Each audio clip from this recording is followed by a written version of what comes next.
Winged beans రెక్కల చిక్కుడు అంటారు దీన్ని. ఇవి చూస్తున్నవి 4 పక్కల ఇలా రెక్కల మాదిరిగా ఉండడం వలన దీన్ని వింగ్డ్ బీన్స్ అంటారు.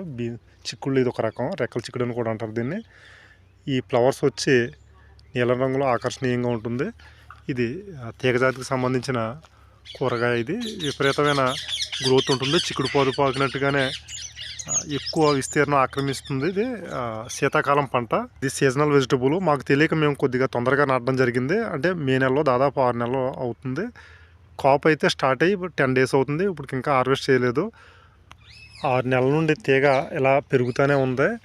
విపరీతమైన గ్రోత్ ఉంటుంది దీనికి. ఏ విధంగా చీడపీడలో సోకవో, తెగుళ్ళు కానీ పురుగులు కానీ వచ్చే అవకాశం లేదు. ఈ పందిరి అంతా చూస్తున్న ఈ పందిరి అంతా ఆక్రమించింది.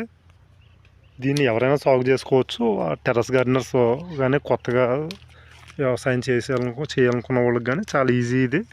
ఏ విధంగా చీడపీడలు ఉండవు కాబట్టి ఆర్గానిక్లో కూడా ఏ విధమైన శ్రమ లేకుండా సాగు చేసుకునే అవకాశం ఉంటుంది. అందరికీ నమస్కారం.